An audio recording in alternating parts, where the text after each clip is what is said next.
الحمدللہ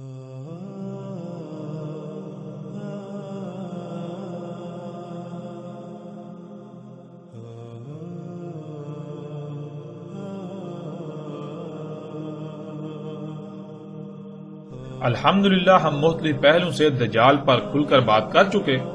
دجال کو کھول کر رکھ دیا، اب کسی کے لیے بھی اس حقیقت کا انکار ممکن نہیں رہا، خواہ وہ کچھ بھی کر لے۔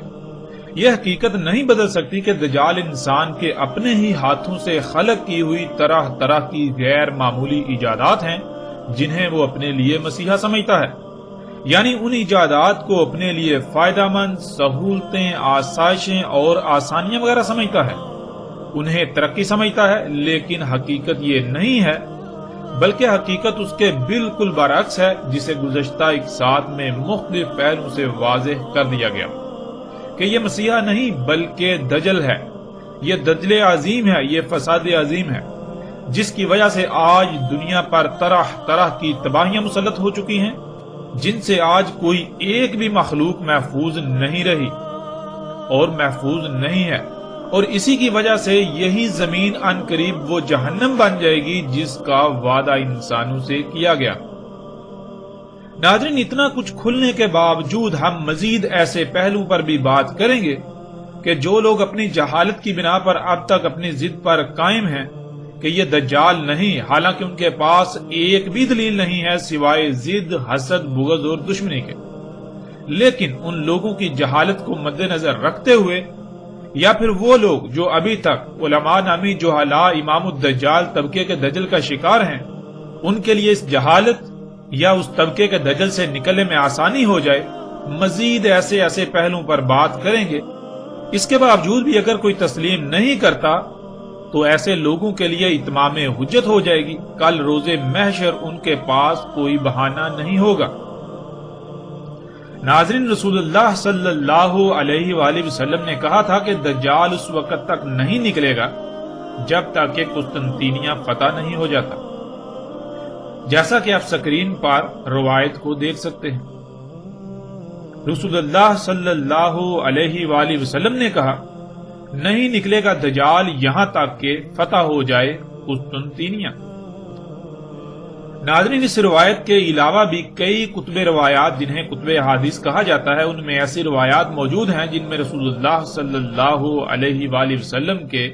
یہی الفاظ موجود ہیں۔ پھر اس کے علاوہ بھی رسول اللہ صلی اللہ علیہ وآلہ وسلم نے کہا تھا کہ تم ہند پر چڑھائی کرو گے، اسے فتح کرو گے، اور ہند اس وقت تک تمہارے قبضے میں رہے گا جب تک کہ دجال نہیں نکل آتا، یعنی جب دجال نکل آئے گا تو اس کے بعد ہند تمہارے قبضے سے نکل جائے گا۔ جیسے ہی ہم آگے بڑھیں گے تو اس روایت پر باقاعدہ تفصیل سے بات ہوگی۔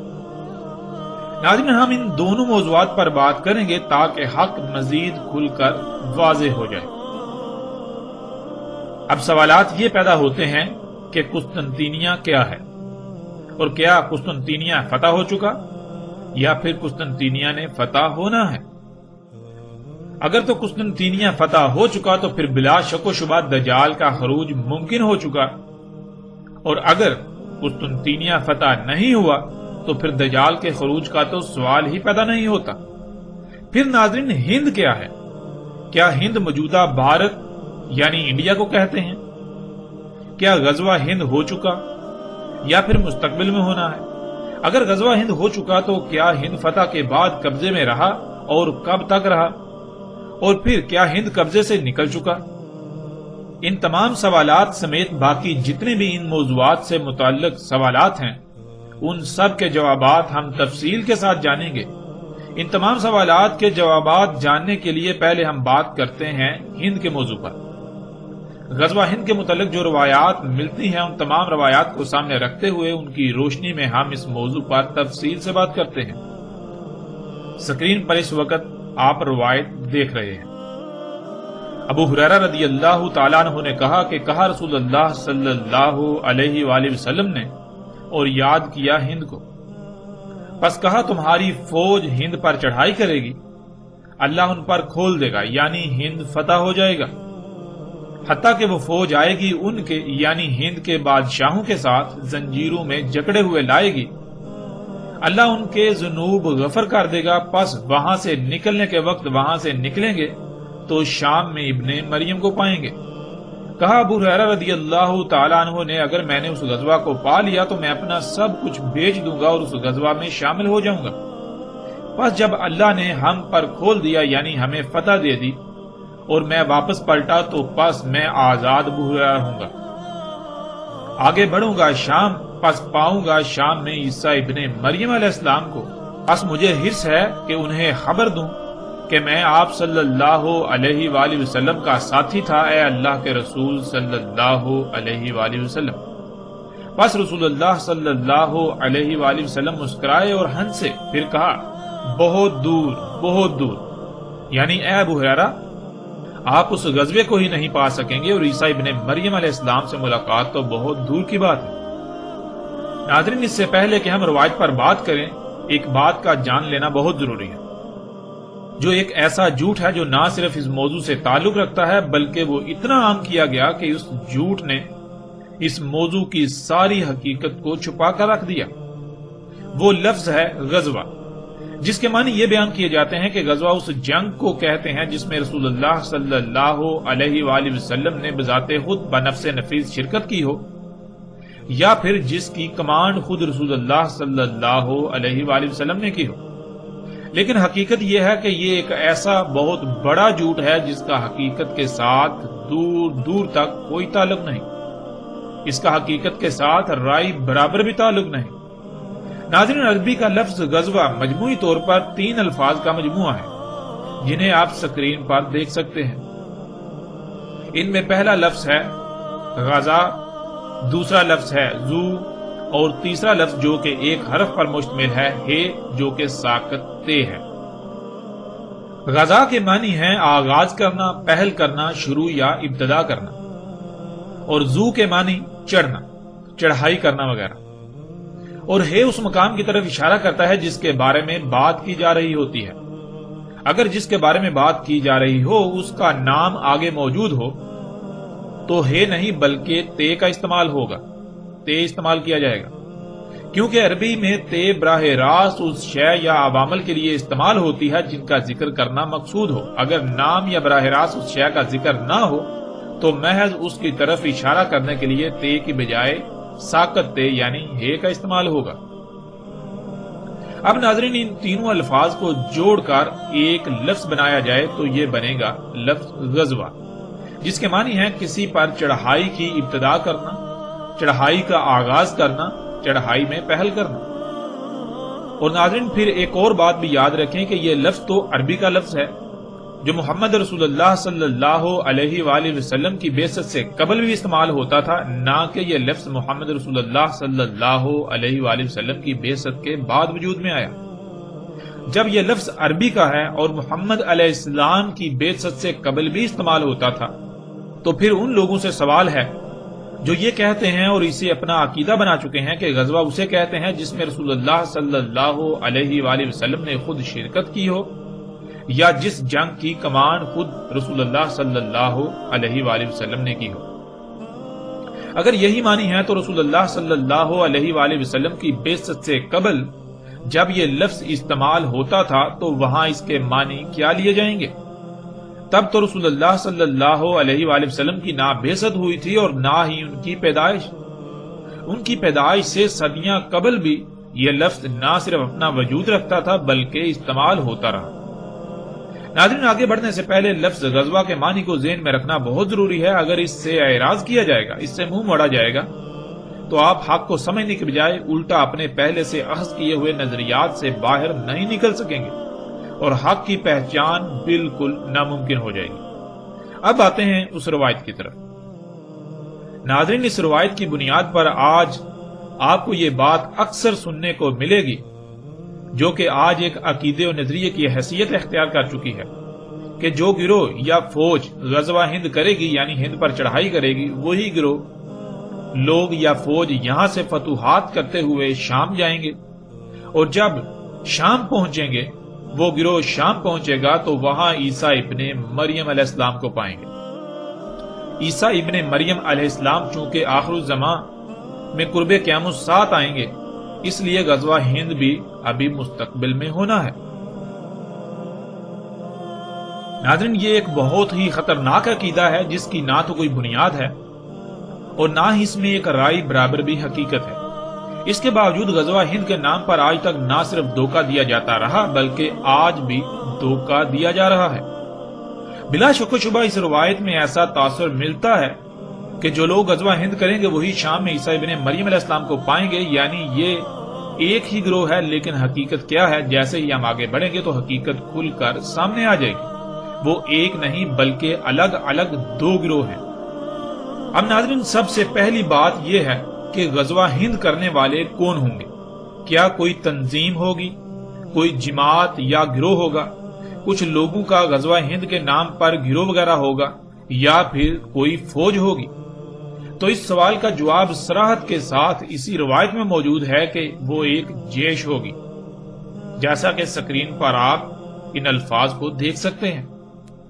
اور جیش عربی میں کہتے ہیں ریاستی فوج کو، یعنی ریاست کی فوج کو۔ مثلا جیسے ریاست پاکستان کی فوج، ریاست سعودی عرب کی فوج، ریاست ایران کی فوج، یا دنیا میں جتنے بھی ممالک یعنی ریاستوں کی افواج ہیں، ریاستی فوج کو عربی میں جیش کہتے ہیں۔ روایت میں رسول اللہ صلی اللہ علیہ وآلہ وسلم کے الفاظ صراحت کے ساتھ موجود ہیں کہ غزوہ ہند کرنے والے لوگ ریاست کی فوج ہوگی، ریاستی فوج۔ ناظرین، اس حقیقت سے ان تمام لوگوں کی حقیقت آشکار ہو جاتی ہے جو کسی بھی ریاست کی فوج نہیں بلکہ مختلف گروہ، تنظیمیں یا جماعتیں وغیرہ ہیں، کہ اگر وہ غزوہ ہند کو اپنی طرف منسوب کرتے ہیں یا وہ غزوہ ہند کے نام پر لوگوں کو اپنی طرف مائل کر رہے ہیں تو وہ نہ صرف اپنے دعوے، اپنی بات میں اعلیٰ درجے کے جھوٹے ہیں بلکہ وہ غزوہ ہند کے نام پر اپنے ذاتی مفاد یا عزائم کی تکمیل کے لیے معصوم ذہنوں سے کھلواڑ کرتے ہیں اور کر رہے ہیں، اور ان معصوم ذہنوں کو اپنے باطل عزائم کے لیے گمراہ کرتے ہوئے استعمال کرتے ہیں۔ اب ناظرین، سوال یہ پیدا ہوتا ہے کہ وہ کس ریاست کی فوج ہوگی؟ آج یہ بات آپ کو کثرت کے ساتھ سننے کو ملے گی کہ غزوہ ہند ریاست پاکستان کی فوج لڑے گی۔ تو ناظرین، اس میں کتنی حقیقت ہے؟ اسے بھی ہم محمد رسول اللہ صلی اللہ علیہ وآلہ وسلم کے اپنے ہی الفاظ سے جان لیتے ہیں کہ محمد علیہ السلام نے کس ریاست کی فوج کا ذکر کیا تھا۔ اس وقت سکرین پر آپ کو روایت نظر آ رہی ہے۔ رسول اللہ صلی اللہ علیہ وآلہ وسلم نے کہا، بیت المقدس میں بادشاہ ہوگا، بھیجے گا ایک فوج ہند کی طرف، پس وہ اسے فتح کر لیں گے، پس روندیں گے ہند کی زمین کو اور پائیں گے اس کے خزانے، پس وہ بادشاہ ان خزانوں کو بیت المقدس کی زیبائش پر استعمال کرے گا، اور اس فوج کے آگے ہوں گے ہند کے بادشاہ بیڑیوں میں جکڑے ہوئے، اور وہ فتح کر لیں گے جو درمیان ہے مشرق و مغرب کے، اور رہیں گے ہند میں دجال کے خروج تک، یعنی ہند کو فتح کرنے کے بعد دجال کے خروج تک ہند ان کے قبضے میں رہے گا، لیکن جب دجال نکل آئے گا تب ہند ان کے قبضے سے نکل جائے گا۔ ناظرین، اس روایت میں رسول اللہ صلی اللہ علیہ وآلہ وسلم نے اس سوال کا جواب بھی بہت ہی صراحت کے ساتھ دے دیا جس کا انکار دنیا کی کوئی طاقت نہیں کر سکتی۔ رسول اللہ صلی اللہ علیہ وآلہ وسلم نے کہا کہ بیت المقدس میں بادشاہ ہوگا جو ہند کی طرف فوج بھیجے گا ہند پر چڑھائی کے لیے، اور بیت المقدس شام میں واقع ہے۔ ناظرین، شام میں کوئی بادشاہ ہوگا جو ہند کی طرف یعنی ہند پر چڑھائی کے لیے فوج بھیجے گا۔ اس سے کئی باتیں کھل کر سامنے آ جاتی ہیں۔ ان میں ایک یہ کہ ناظرین، اگر ریاست پاکستان کی فوج غزوہ ہند کرے گی تو کیا پاکستان شام میں واقع ہے؟ کیا بیت المقدس شام کی بجائے پاکستان میں ہے؟ پھر کیا پاکستان میں بادشاہت قائم ہے؟ کیونکہ جس ریاست کی فوج نے غزوہ ہند کرنا تھا اس ریاست کے بارے میں تو روایت میں صراحت کے ساتھ رسول اللہ صلی اللہ علیہ وآلہ وسلم کے الفاظ موجود ہیں کہ اس ریاست میں بادشاہت قائم ہوگی۔ اور پھر ایسا نہیں کہ رسول اللہ صلی اللہ علیہ وآلہ وسلم کسی ایک خاص گروہ کو مخاطب کر کے بات کر رہے ہیں، بلکہ وہ اپنے اصحاب کے سامنے اپنی امت کو مخاطب کرتے ہوئے بات کر رہے ہیں کہ امت مسلمہ کی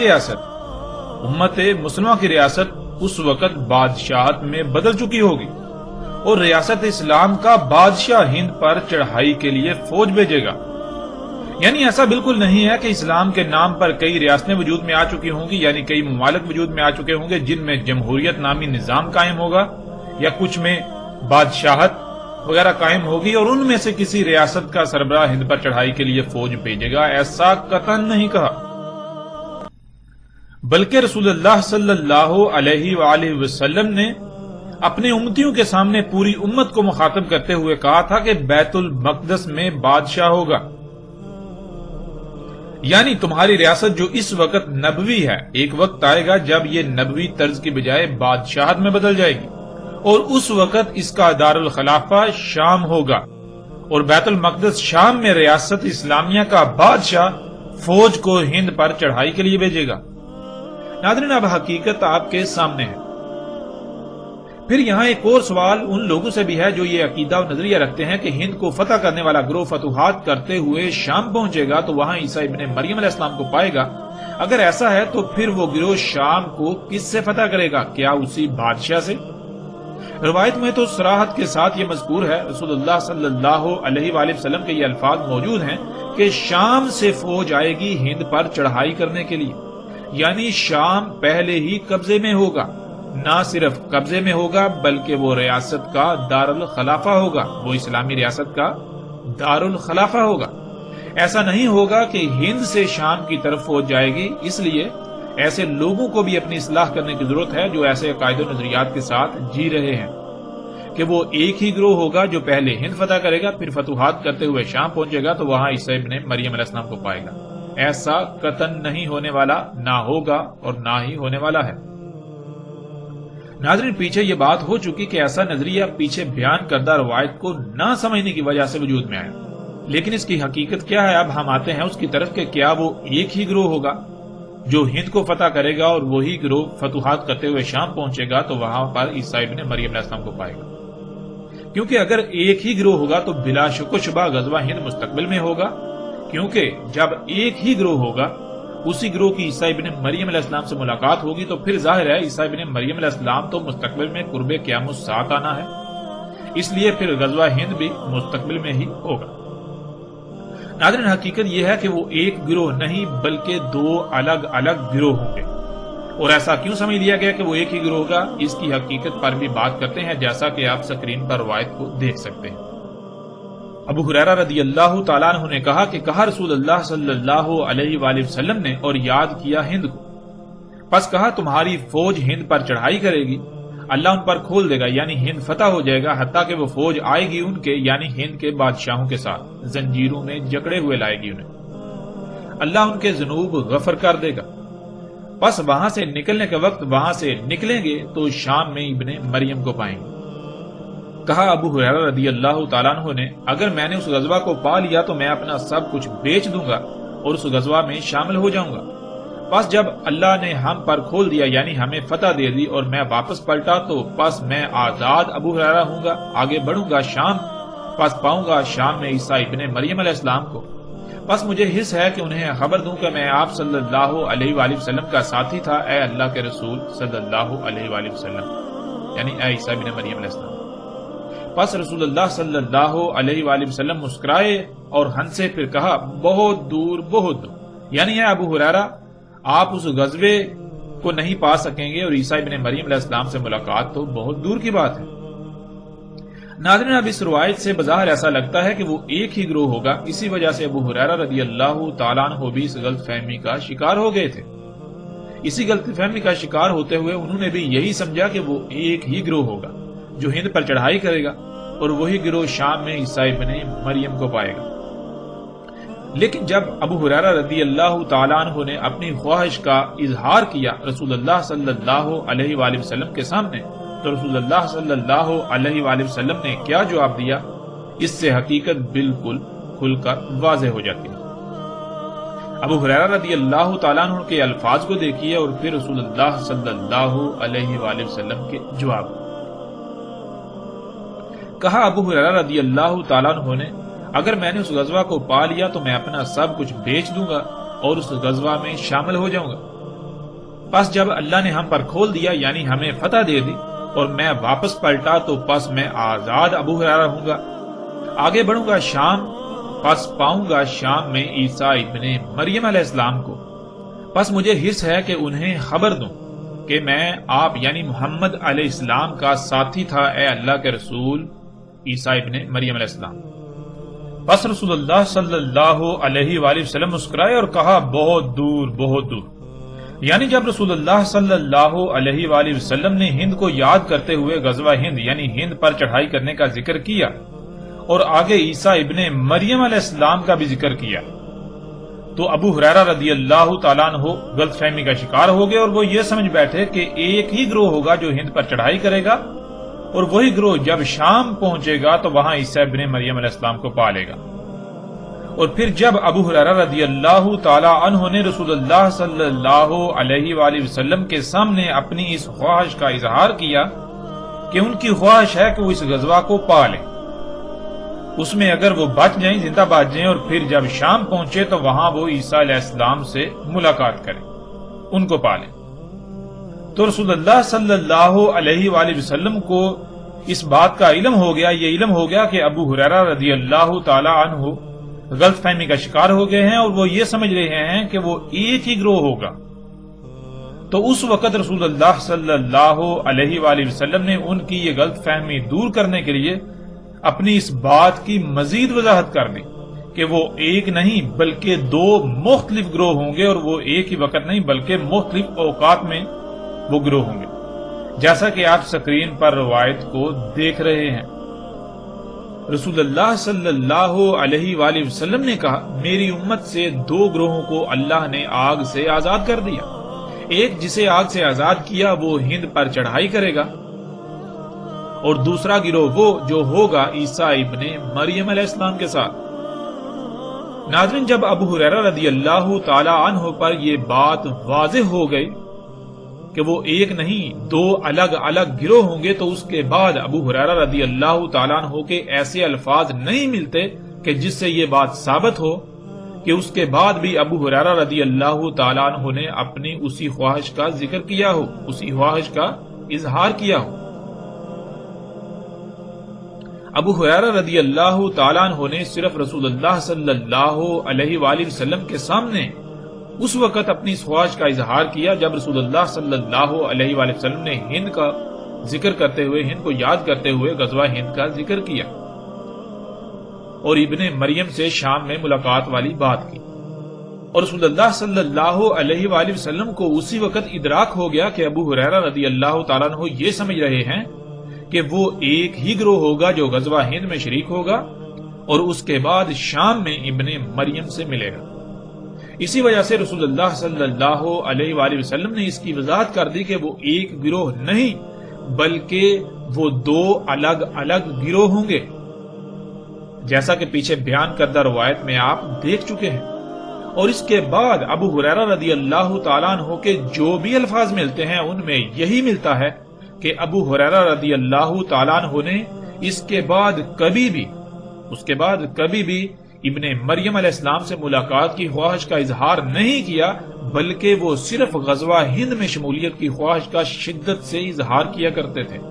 جس سے یہ بھی ثابت ہو جاتا ہے کہ ابو ہریرہ رضی اللہ تعالیٰ عنہ کو یقین تھا اور علم تھا کہ غزوہ ہند اتنا قریب ہے کہ ہو سکتا ہے وہ اتنی زندگی پا لیں کہ اس میں شریک ہو سکیں۔ اور جب غور کریں تو یہ بات ثابت بھی ہو جاتی ہے کہ ابو ہریرہ رضی اللہ تعالیٰ عنہ اپنی خواہش کا جو اظہار کرتے تھے وہ حقیقت میں اسی لیے کرتے تھے کہ غزوہ ہند بہت قریب تھا اور ان کو لگتا تھا کہ ہو سکتا ہے وہ تب تک حیات ہوں اور اسے پا لیں۔ جیسا کہ ابو ہریرہ رضی اللہ تعالیٰ عنہ کی وفات 77 سال کی عمر میں سن 57 ہجری میں ہوئی اور غزوہ ہند ابو ہریرہ رضی اللہ تعالیٰ عنہ کی وفات کے صرف 33 سال بعد 90 ہجری میں ہوا، یعنی اگر ابو ہریرہ رضی اللہ تعالیٰ عنہ مزید 33 سال زندہ رہتے تو وہ غزوہ ہند کو پا لیتے۔ یہی وہ وجہ تھی جس وجہ سے ابو ہریرہ رضی اللہ تعالیٰ عنہ اپنی اس خواہش کا اظہار کیا کرتے تھے، کیونکہ انہیں اس بات کا علم تھا کہ غزوہ ہند قریب ترین ہونے والے واقعات میں سے ایک ہے۔ ناظرین، اب سوال یہ پیدا ہوتا ہے کہ ابو ہریرہ رضی اللہ تعالیٰ عنہ کو کیسے اس بات کا علم تھا کہ غزوہ ہند قریب ترین ہونے والے واقعات میں سے ایک ہے، کہ ہو سکتا ہے کہ وہ اسے پا لیں؟ تو اس کا جواب بھی بالکل واضح ہے۔ جیسا کہ سکرین پر آپ روایت کو دیکھ رہے ہیں۔ ابو ہریرہ رضی اللہ تعالیٰ عنہ نے کہا ہم سے وعدہ لیا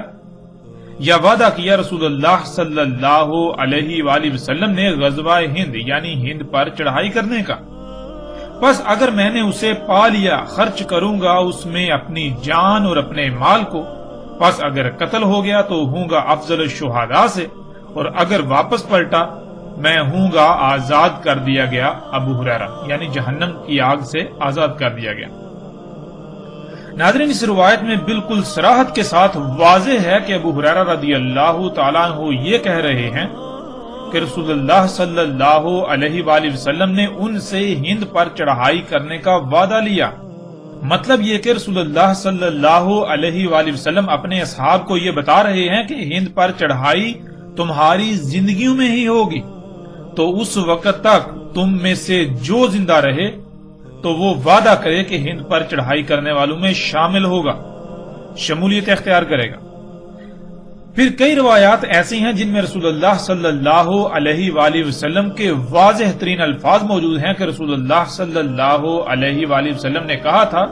کہ آج جو آنکھ کھلی ہے وہ 100 سال تک بند ہو جائے گی۔ یعنی بہت سی روایات میں یہ بات صراحت کے ساتھ ملتی ہے کہ رسول اللہ صلی اللہ علیہ وآلہ وسلم نے کہا تھا کہ میرے اصحاب 100 سال تک زندہ رہیں گے، 100 سال بعد میرے اصحاب میں سے کوئی زندہ نہیں رہے گا، جس سے یہ بات بالکل کھل کر واضح ہو جاتی ہے کہ غزوہ ہند رسول اللہ صلی اللہ علیہ وآلہ وسلم کے بعد 100 سال کے اندر اندر ہونا تھا، اور جب غزوہ ہند 100 سال کے اندر اندر ہونا تھا تو اس وقت رسول اللہ صلی اللہ علیہ وآلہ وسلم کے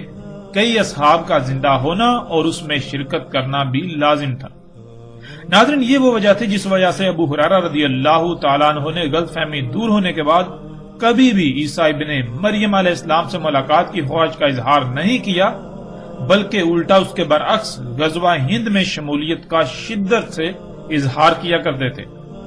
اس لیے کہ انہیں اس بات کا یقین تھا کہ غزوہ ہند 100 سال کے اندر اندر ہونا ہے، ہو سکتا ہے وہ اتنی عمر پا لیں، اگر اتنی عمر پا لیں تو وہ اس میں ہر صورت شامل ہوں گے اور اپنا مال اپنی جان سب کچھ وہ اس میں خرچ کر دیں گے۔ ناظرین، اب اگر دیکھا جائے تو رسول اللہ صلی اللہ علیہ وآلہ وسلم نے ایک نہیں کئی مواقع پر یہ بات کہی کہ میرے اصحاب 100 سال تک زندہ رہیں گے، تو کیا ابو ہریرہ رضی اللہ تعالیٰ عنہ کو اس بات کا علم نہیں تھا کہ وہ پیچھے جو عمر پا چکے اس کے علاوہ وہ اگر زندہ رہتے ہیں تو زیادہ سے زیادہ 100 سال؟ جب انہیں اس بات کا علم تھا اور پھر غزوہ ہند اگر آخر الزمان میں جا کر ہونا تھا، قرب قیامت الساعۃ کے قریب ہونا تھا، تو پھر وہ کیسے اپنی اس خواہش کا اظہار کر سکتے ہیں؟ جبکہ انہیں اس بات کا علم ہے کہ وہ زیادہ سے زیادہ 100 سال زندہ رہ سکتے ہیں، لیکن غزوہ ہند 100 سال بعد یعنی کہ صدیوں بعد جا کے ہوگا۔ جب انہیں اس بات کا علم تھا تو پھر اس کے باوجود وہ کیوں شدت سے اپنی اس خواہش کا اظہار کیا کرتے تھے؟ یہ بات بالکل واضح ہے، اس لیے کہ انہیں اس بات کا علم تھا کہ غزوہ ہند 100 سال کے اندر اندر ہونا ہے، نہ کہ اس کے بعد۔ اور رسول اللہ صلی اللہ علیہ وآلہ وسلم کی وفات کے بعد جب کبھی بھی ابو ہریرہ رضی اللہ تعالیٰ عنہ نے اپنی اس خواہش کا اظہار کیا تو اس میں کبھی بھی عیسیٰ ابن مریم علیہ السلام سے ملاقات کی خواہش کا اظہار نہیں کیا، بلکہ انہوں نے صرف اور صرف غزوہ ہند میں شمولیت کے خواہش کا اظہار کیا، جیسا کہ آپ ان روایات میں دیکھ سکتے ہیں۔ رسول اللہ صلی اللہ علیہ وآلہ وسلم نے کہا، میری امت سے 2 گروہوں کو اللہ نے آگ سے آزاد کر دیا، ایک جسے آگ سے آزاد کیا وہ ہند پر چڑھائی کرے گا، اور دوسرا گروہ وہ جو ہوگا عیسیٰ ابن مریم علیہ السلام کے ساتھ۔ ابو ہریرہ رضی اللہ تعالیٰ عنہ نے کہا، ہم سے وعدہ کیا یا ہم سے وعدہ لیا رسول اللہ صلی اللہ علیہ وآلہ وسلم نے غزوہ ہند کا یعنی ہند پر چڑھائی کا، پس اگر میں نے اسے پا لیا خرچ کر دوں گا اس میں اپنی جان اور اپنے مال کو، پس اگر قتل ہو گیا تو ہوں گا افضل الشہداء سے، اور اگر واپس پلٹا پس میں ہوں گا آزاد کر دیا گیا ابو ہریرہ، یعنی جہنم کی آگ سے آزاد کر دیا گیا۔ ابو ہریرہ رضی اللہ تعالیٰ عنہ نے کہا، مجھے بتایا ایک واقعہ میرے دوست نے جس کی ہر بات سچی ہوتی ہے اللہ کے رسول صلی اللہ علیہ وآلہ وسلم نے۔ کہ انہوں نے کہا ہوگا اس امت میں بیس کیا جائے گا سندھ اور ہند کی طرف، یعنی لشکر کو فوج کو بھیجا جائے گا سندھ اور ہند کی طرف، پس اگر میں نے اسے پا لیا پس میں شہید ہو گیا، پس وہی ہوا یعنی جو رسول اللہ صلی اللہ علیہ وسلم نے کہا افضل الشہداء سے، اور اگر میں واپس پلٹا پس میں یہ الفاظ ذکر کروں گا اور میں آزاد ابو ہریرہ، تحقیق مجھے آزاد کر دیا گیا آگ سے، یعنی جہنم کی آگ سے۔ ناظرین اب فیصلہ آپ خود کر سکتے ہیں کہ آیا وہ ایک ہی گروہ ہوگا یا پھر وہ دو الگ الگ گروہ ہوں گے۔ یہ فیصلہ آپ کے اختیار میں، حقیقت ہر لحاظ سے آپ پر کھل کر واضح ہو چکی، یہ بات کھل کر ہر لحاظ سے واضح ہو چکی کہ وہ ایک نہیں بلکہ دو الگ الگ گروہ ہوں گے اور دو مختلف اوقات میں۔ ان میں سے ایک ریاست کی فوج ہوگی اور دوسرا وہ گروہ ہوگا، وہ لوگ ہوں گے جو عیسیٰ ابن مریم علیہ السلام کو پہچان کر ان کا ساتھ دیں گے، ان کے ساتھی ہوں گے۔ جب اس بات کی وضاحت ہو گئی تو ابو ہریرہ رضی اللہ تعالیٰ عنہ پر بھی یہ حقیقت واضح ہو گئی۔ اسی وجہ سے اس کے بعد ابو ہریرہ رضی اللہ تعالیٰ عنہ نے عیسیٰ علیہ السلام سے ملاقات کی خواہش کا اظہار نہیں کیا، بلکہ وہ صرف غزوہ ہند میں شرکت کی خواہش کا شدت سے اظہار کیا کرتے تھے، جیسا کہ آپ ان روایات میں دیکھ چکے ہیں، جس سے یہ بات بالکل صراحت کے ساتھ واضح ہو جاتی ہے کہ غزوہ ہند بہت ہی قریب ہونے والے مارکوں میں سے ایک تھا، یعنی ابو ہریرہ رضی اللہ تعالیٰ عنہ کو یہ یقین تھا کہ غزوہ ہند 100 سال کے اندر اندر ہونا ہے۔ اگر وہ اس وقت تک زندہ رہے، انہوں نے اس غزوے کو پا لیا تو وہ اس میں شرکت کریں گے، اپنا سارا مال اس میں خرچ کر دیں گے، اپنی جان تک اس میں خرچ کر دیں گے، لیکن وہ اسے نہ پا سکے کیونکہ وہ اس سے پہلے ہی وفات پا گئے۔ اب ناظرین جیسے رسول اللہ صلی اللہ علیہ وآلہ وسلم نے کہا تھا بالکل ویسا ہی ہوا۔ رسول اللہ صلی اللہ علیہ وآلہ وسلم نے کہا تھا کہ خلافت علی منہاج النبوہ یعنی نبوت کی طرز پر خلافت رہے گی، یعنی جو نائبیت ہے وہ رہے گی 30 سال۔ مطلب یہ کہ جو ریاست میں قائم کر کے جا رہا ہوں یہ ہے نبوی ریاست، اور میرے بعد یہ ریاست نبوی طرز پر رہے گی 30 سال، اس کے بعد خلافت بادشاہت میں بدل جائے گی، یعنی جیسا نظام ریاست رسول اللہ صلی اللہ علیہ وآلہ وسلم وضع کر کے گئے تھے ویسا صرف 30 سال تک چلے گا، اس کے بعد اس کے برعکس بادشاہت قائم ہو جائے گی۔ خلافت علی منہاج النبوہ میں ریاست کے سربراہ کے لیے مشاورت کا حکم ہے کہ خلیفہ مومنوں کی مشاورت سے آنا چاہیے، یعنی جو ریاست کا سربراہ ہے وہ مومنوں کی مشاورت سے آنا چاہیے، اور اس کے برعکس بادشاہت کہتے ہیں نسل در نسل اقتدار کے منتقل ہونے کو، اور بالکل یہی ہوا۔ 30 سال تک خلافت علی منہاج النبوہ رہی اور اس کے بعد معاویہ بن سفیان نے اسے بادشاہت میں بدل دیا۔ یوں خلافت بنو امیہ کے خاندان میں بادشاہت کی صورت اختیار کر گئی۔ معاویہ بن سفیان نے اپنے آخری ایام میں اپنے بیٹے یزید بن معاویہ کو اقتدار منتقل کر دیا، یزید بن معاویہ کے بعد اس کے بیٹے، اور اسی طرح یہ بادشاہت چلتی رہی۔ اسی دوران نہ صرف ریاست اسلامیہ کا دارالخلافہ شام تھا بلکہ ایک ایسا بادشاہ آیا جس کا نام عبد الملک بن مروان تھا۔ شام میں موجود بادشاہ عبد الملک بن مروان نے ریاستی فوج کو سندھ اور ہند پر چڑھائی کے لیے بھیجا، اور حیران کن طور پر اس وقت سندھ اور ہند میں بھی بادشاہتیں قائم تھیں۔ اس فوج نے نہ صرف سندھ اور ہند کو فتح کیا بلکہ اس کے بادشاہوں کو، اس کے امراء کو بیڑیوں میں جکڑ کر شام میں موجود بادشاہ کے سامنے پیش کیا، یعنی بالکل ویسا ہی ہوا، وہی ہوا جس کا ذکر محمد رسول اللہ صلی اللہ علیہ وآلہ وسلم نے کیا تھا، اور پھر کئی صدیاں تک ہند انہی کے قبضے میں رہا یہاں تک کہ دجال کا خروج نہیں ہو گیا۔ ناظرین آپ یہ جان کر چونک جائیں گے کہ جسے آج آپ صنعتی انقلاب کا نام دیتے ہیں، جسے صنعتی انقلاب کا نام دیا جاتا ہے، صنعتی انقلاب جو کہ دجال ہے، ہم پیچھے ہر لحاظ سے ہر پہلو سے واضح کر چکے گزشتہ ایک ساتھ میں۔ اس کی ابتدا برطانیہ سے ہوئی۔ دجال کے خروج کے بعد برطانیہ ہی وہ واحد ملک تھا جس نے ہند کو مسلمانوں سے ان کے ہند پر کئی صدیوں کے قبضے کے بعد چھین لیا، یوں ہند مسلمانوں کے قبضے سے نکل گیا۔ اب ناظرین، جب رسول اللہ صلی اللہ علیہ وآلہ وسلم نے بالکل صراحت کے ساتھ یہ کہا تھا کہ ہند اس وقت تک تمہارے قبضے میں رہے گا جب تک کہ دجال نہیں نکل آتا، جب دجال نکل آئے گا تو ہند تمہارے قبضے سے نکل جائے گا، تو پھر یہ کیسے ہو سکتا ہے کہ ہند کو قبضے سے نکلے ہوئے بھی صدی سے زائد کا عرصہ گزر چکا، یہاں تک کہ اب تو ہند کا وجود تک بھی مٹ چکا اور دجال ابھی تک نکلا ہی نہیں؟ یہ کیسے ہو سکتا ہے؟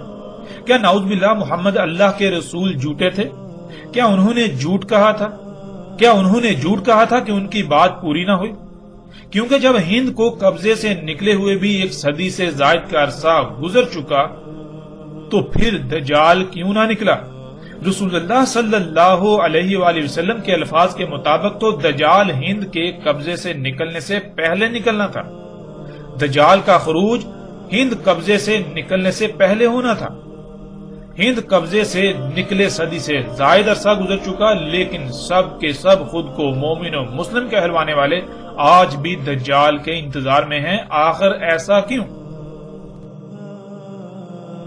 پھر ناظرین، یہاں قادیانی لوگوں کو بھی غور و فکر کی ضرورت ہے کہ عیسیٰ ابن مریم علیہ السلام نے دجال کے خاتمے کے وقت آنا تھا، نہ کہ دجال کے اوائل میں۔ یعنی عیسیٰ ابن مریم علیہ السلام کی موجودگی میں دجال کا خاتمہ ہونا تھا، نہ کہ عیسیٰ ابن مریم علیہ السلام کے گزر جانے کے بعد بھی دجال دنیا میں دندناتا پھرتا۔ عیسیٰ ابن مریم علیہ السلام کے بعد صرف 7 کا قیام ہونا تھا، یعنی دنیا میں ایک عظیم زلزلے سے تمام انسانوں کا خاتمہ، یا پھر عیسیٰ ابن مریم علیہ السلام چونکہ اللہ کے رسول ہوں گے، اور قرآن میں اللہ سبحانہ تعالیٰ بالکل واضح کہتے ہیں کہ اللہ سبحانہ تعالیٰ اس وقت تک کسی قوم کو عذاب نہیں دیتا، اللہ تعالیٰ اس وقت تک عذاب نہیں لاتا جب تک کہ رسول بھیج کر حجت نہ پوری کرنا، اور رسول کی موجودگی میں عذاب آتا ہے، رسول اور اس کے ساتھیوں کو اس عذاب سے بچا لیا جاتا ہے، جیسے کہ آپ کے سامنے قرآن میں بہت ساری مثالیں موجود ہیں۔ مثلا آپ نوح علیہ السلام کو دیکھ سکتے ہیں، آپ صالح علیہ السلام کو دیکھ سکتے ہیں، آپ ابراہیم علیہ السلام کو دیکھ سکتے ہیں، آپ لوط علیہ السلام کو دیکھ سکتے ہیں، آپ موسیٰ علیہ السلام کو دیکھ سکتے ہیں، آپ عیسیٰ علیہ السلام کو دیکھ سکتے ہیں۔ اس طرح آپ کو ہر رسول کی زندگی میں بالکل واضح یہ چیز ملے گی۔ تو پھر غلام احمد قادیانی کیسے عیسیٰ ابن مریم یا مثل عیسیٰ ابن مریم ہو سکتا ہے؟ یہ ممکن ہی نہیں کہ غلام قادیانی عیسیٰ ابن مریم یا مثل عیسیٰ ابن مریم تھا۔ حقیقت کیا ہے؟ اللہ کے فضل سے جیسے جیسے ہم آگے بڑھیں گے تو حقیقت ہر لحاظ سے کھل کر سامنے آ جائے گی، لیکن یہاں یہ جان لیں کہ غلام احمد قادیانی نہ عیسیٰ ابن مریم تھا، نہ مثل عیسیٰ، اور نہ ہی مہدی وغیرہ تھا، اور نہ ہی دنیا کی کوئی طاقت اسے عیسیٰ، مثل عیسیٰ یا مہدی ثابت کر سکتی ہے۔ قادیانی لوگوں کو غور و فکر کی دعوت دی جاتی ہے، غور و فکر کیجئے، اللہ کے فضل سے عن قریب وہ حقائق بھی آپ کے سامنے آئیں گے کہ کوئی قادیانی بھی اس بات کا انکار نہیں کر سکے گا۔ اور ناظرین، پھر تاریخ گواہ ہے جتنے بھی رسول آئے ان کی زندگی میں انہیں تکذیب و تضلیل کا نشانہ بنایا گیا، اور انہی کی زندگی میں انہیں اللہ نے سچا ثابت کر دکھایا۔ جیسے اللہ نے ہر شے سے اسی کا جوڑا خلق کیا، جس طرح انسانوں کے نزدیک زمین پر یوم کا جوڑا لیل اور نہار خلق کیا گیا۔ یوم کی ابتدا لیل یعنی اندھیرے سے ہوتی ہے، پھر بالآخر اندھیرے کو روشنی کے سامنے پسپا ہونا پڑتا ہے۔ بالکل اسی طرح ہر رسول کی زندگی میں بھی 2 مرحلے آئے۔ پہلا مرحلہ جو صرف خالص دعوت پر مبنی تھا، جس میں ہر رسول کو جن کی طرف اسے بھیجا گیا یا انہیں بھیجا گیا ان کی طرف سے تکذیب و تضلیل کا سامنا کرنا پڑا، لیکن دوسرے مرحلے میں دشمنوں کو بھی یا تو انہیں تسلیم کرنا پڑا، یا پھر اللہ نے اپنے عذاب کا فیصلہ سنا کر رسول اور اس کے ساتھیوں کو اس عذاب سے بچا کر رسول کی صداقت کی گواہی دے دی، اور پھر مجبوراً سب کو رسول کو تسلیم کرنا پڑا، اور پھر ہر رسول کے بعد ان کی دعوت لفظ با لفظ سچی ثابت ہوئی، جس وجہ سے بعد والے بھی انہیں تسلیم کرنے پر مجبور ہو گئے کہ واقعتاً فلاں اللہ کا رسول تھا، یعنی اللہ کا ہی بھیجا ہوا تھا۔ اور ہر رسول کے بعد دنیا کی کوئی طاقت اسے غلط ثابت نہیں کر سکی، بلکہ الٹا اس کی تصدیق ہی کی گئی۔ کوئی ایک بھی ایسا رسول نہیں ہے جو واقعتاً اللہ کا رسول تھا لیکن بعد میں کسی نے اسے غلط ثابت کیا ہو، کیونکہ یہ ممکن ہی نہیں۔ اللہ اپنے بندوں کو یعنی اللہ اپنے غلاموں کو رسوا نہیں کرتا۔ اور اسی طرح اگر غلام احمد قادیانی سچا تھا تو کیا اس کے ساتھ بھی وہی کچھ ہوا جو گزشتہ رسولوں کے ساتھ ہو چکا؟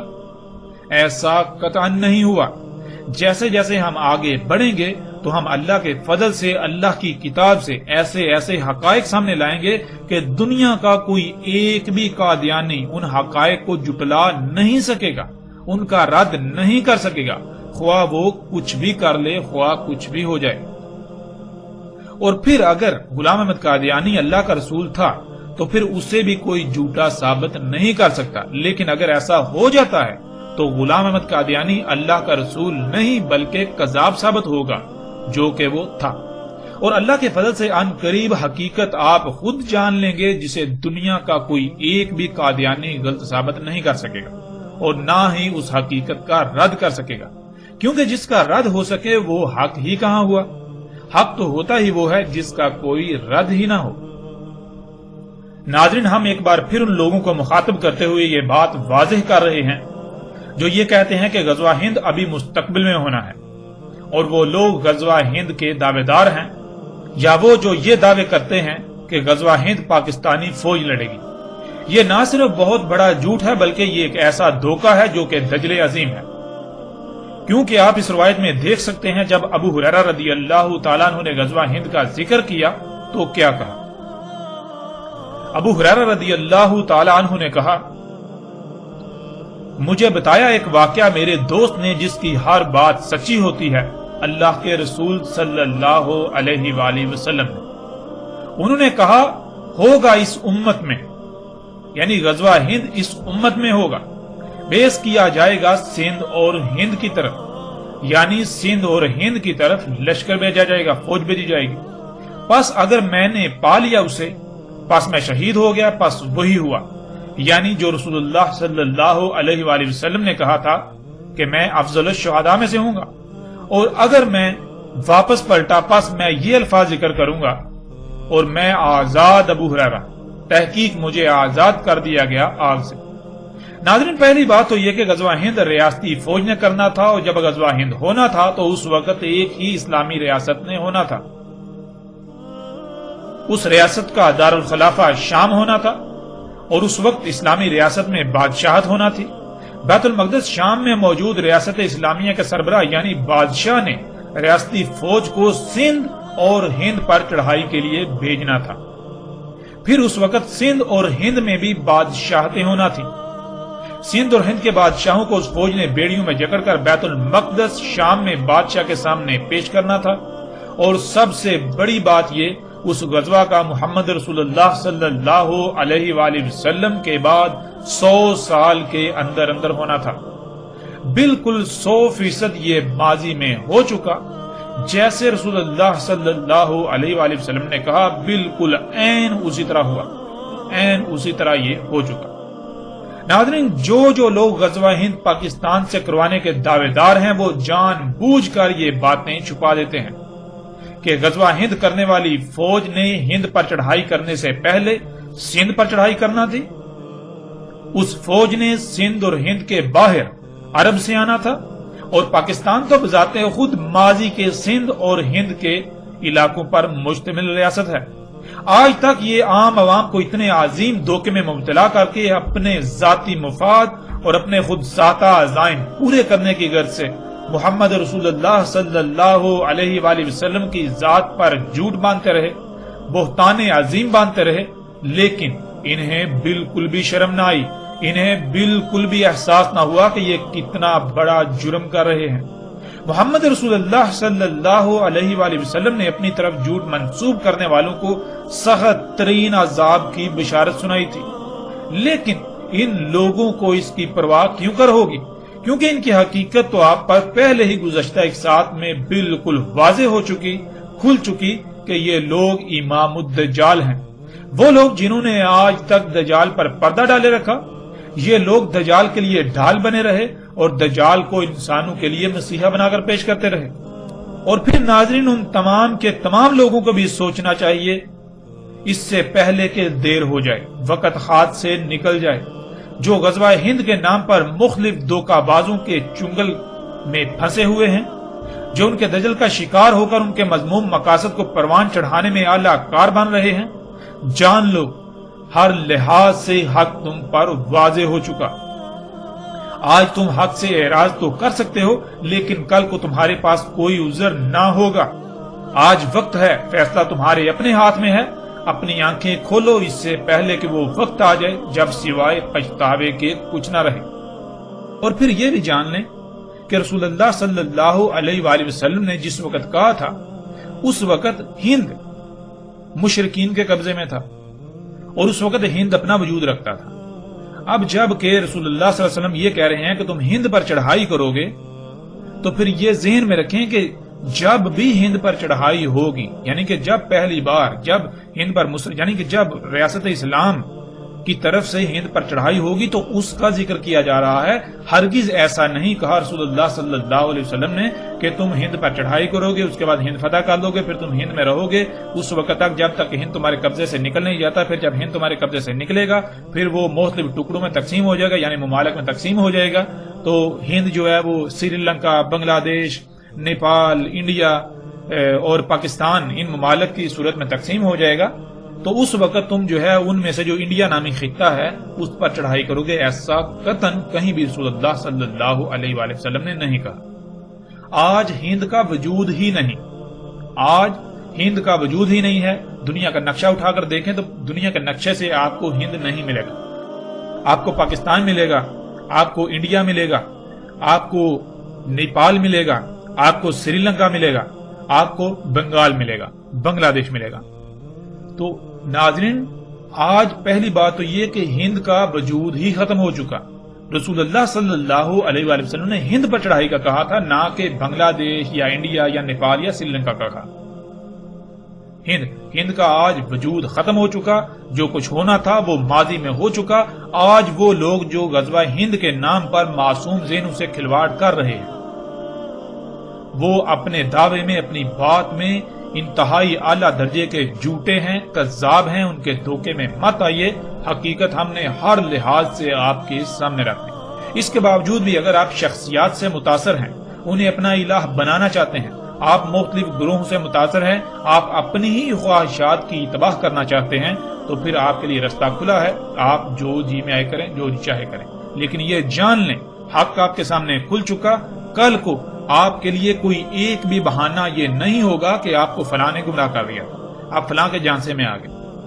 آپ کے پاس کوئی ایک بھی بہانہ نہیں رہے گا۔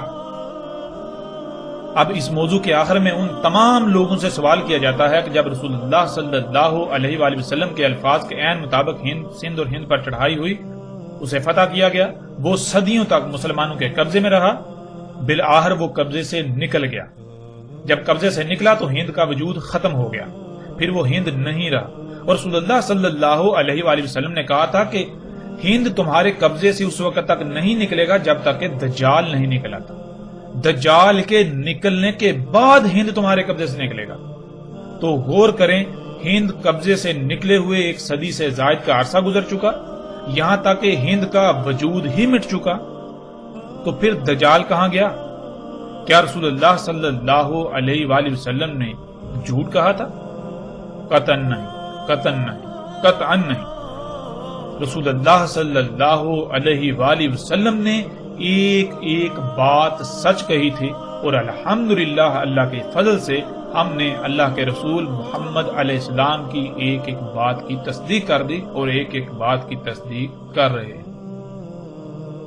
دجال کا خروج تو کب کا ہو چکا، اب تو دجال کے خاتمے کا وقت بھی سر پر آ چکا ہے، اور آپ عنقریب اپنی آنکھوں سے دجال کا خاتمہ ہوتا ہوا دیکھیں گے۔